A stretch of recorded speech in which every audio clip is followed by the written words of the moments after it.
mga Gadon. pili. Si Gadon, simbolo talaga ng mga tanso, Kasi ganyan ng mga tanso, eh. Binabanata na naman si Sara. Yun, nanginginig sila pag nagalit na galit.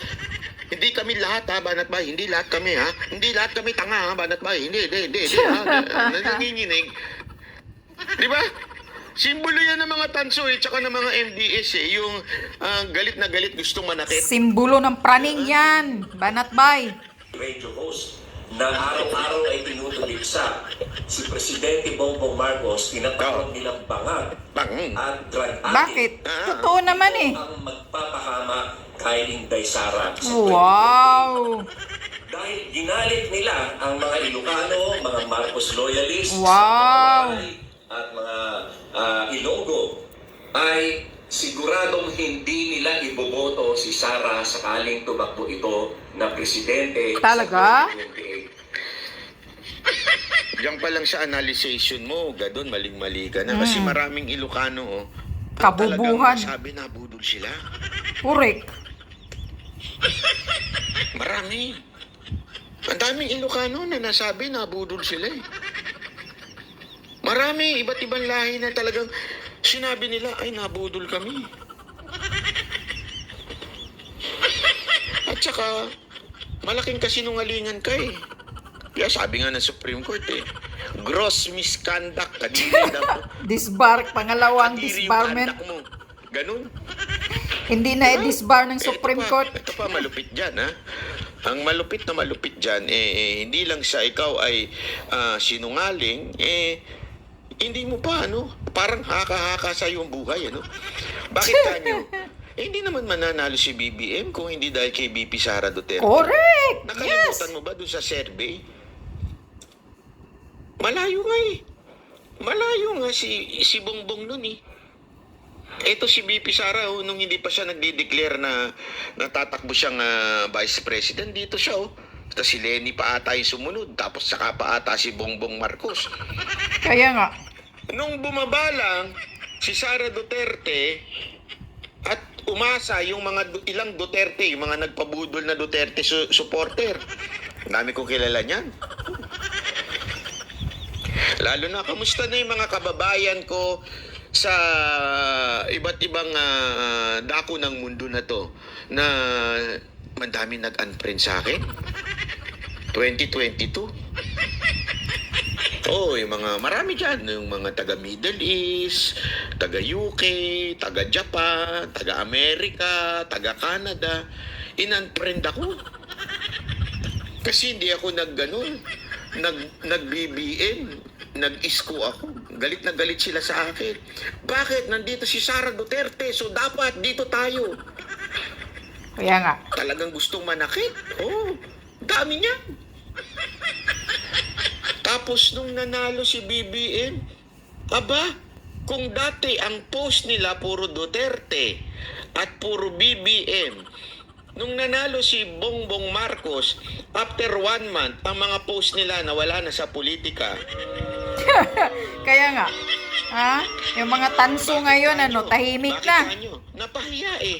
Napahiya nga Kamusta na na yung mga budol. kababayan ko, lalong-lalo na yung mga nag-unfriend sa akin at inaway ako na mga diehard Bongbong Marcos loyalist, tapos biglang nung na-realize nila na nabudol sila, nag-iba na sila ng content.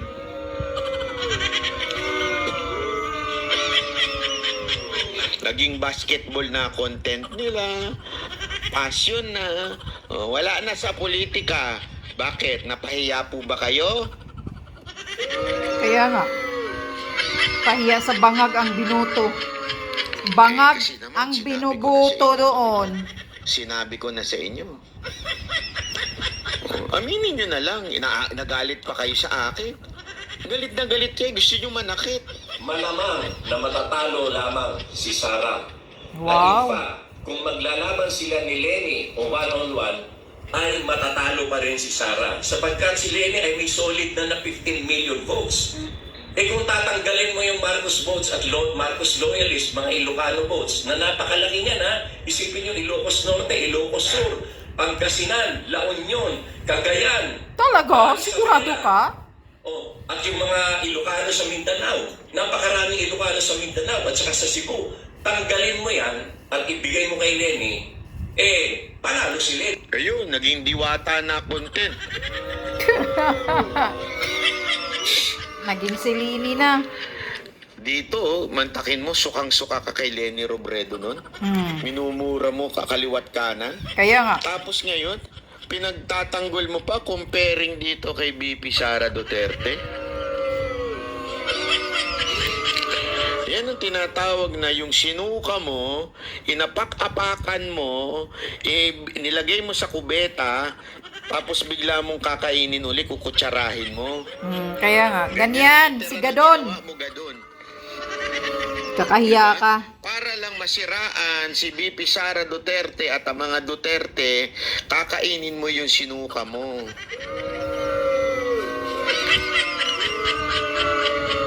O, sino ngayon na nakakasira talaga kay Marcos? Ikaw.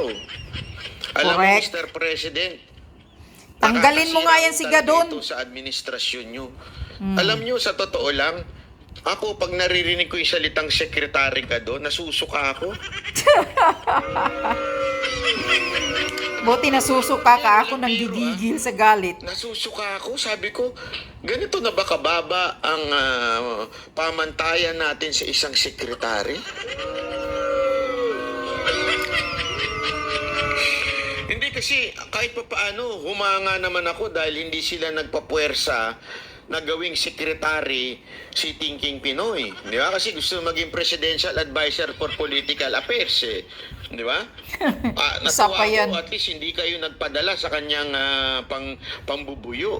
O, tapos ito ang ilalagay ninyo?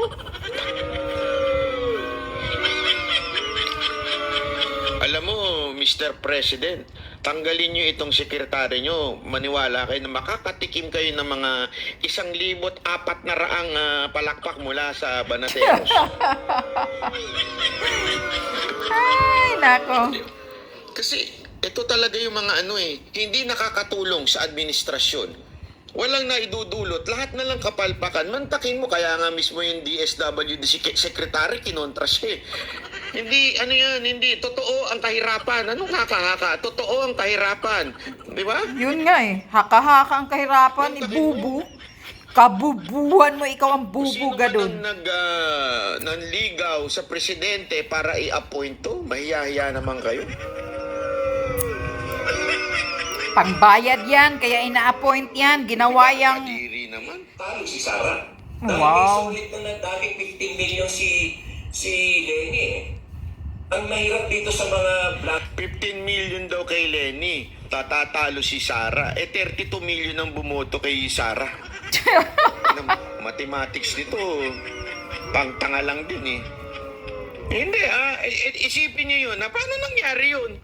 Paano kayo wedding? Kung sinasabi mong malakas ang Marcos kesa kay Lenny Robredo, sabi nga ni Boss Dada, di sana nanalong Vice President si Bongbong. Kaya nga, anong Vice President, bakit hindi nanalo? Sabi 2016. nga, logic dictates.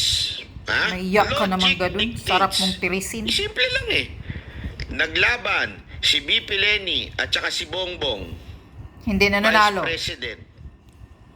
Olat. Kulilat. Olat si Bongbong. Marcos Jr. Anong nangyari noong 2022? Round 2. Naglaban uli si BP Lenny at si BBM.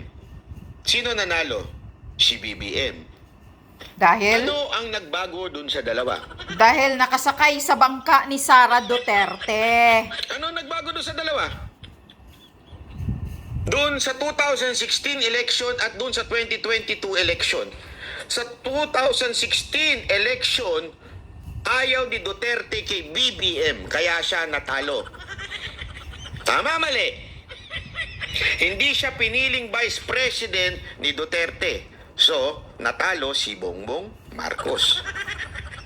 Tama, mali? Kaya nga, dahil kay Sara Duterte. 2022. Kaya nananalo. Lumaban muli si Bongbong Marcos against Lenny Robredo. But this time, kasama niya na ang isang Duterte na si Sara Duterte. Tanong, nanalo o natalo si Bongbong Marcos? Nanalo. Ano nagbago? Yun nga eh, dahil kay Logic Sara. Kung may logic ka, kung meron ka pang natitira, baka na-flash mo na. Baka naitain mo na. Ang nagbago noong 2016 at 2022, 2016 hindi niya kakampi si Duterte, 2022 kakampi niya na si Duterte. Kaya siya nanalo. Correct. Tapos sasabihin mo ngayon na matatalo si Duterte?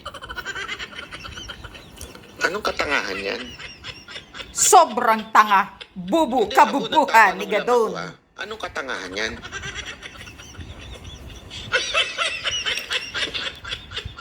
Congress na ito, at itong mga DDS supporters na ito, hindi sila marunong ng political mathematics. Political mathematics. Ikaw nga ang mahina sa mathematics eh. Wala ka talagang kwenta. Sayang ang binabayad ng pamahalaan sa iyo at Correct. higit sa lahat sayang ang tax namin sa iyo. Nagsasayang.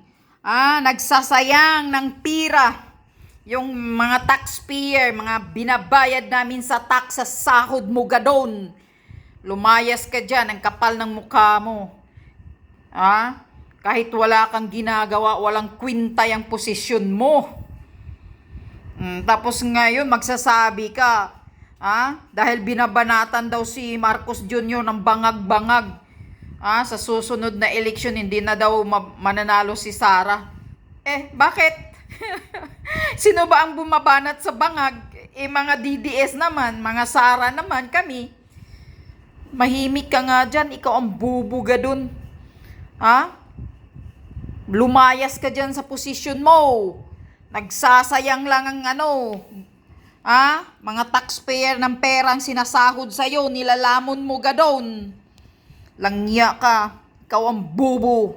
Bubu yung analysis mo. Huwag mo nang anuhin. Ngayon, parang mo na si Leni Robredo. Sus, Ginoo. Tumahimik ka dyan, Gadon. Kaya talagang katangahan at kabubuhan yung utak mo.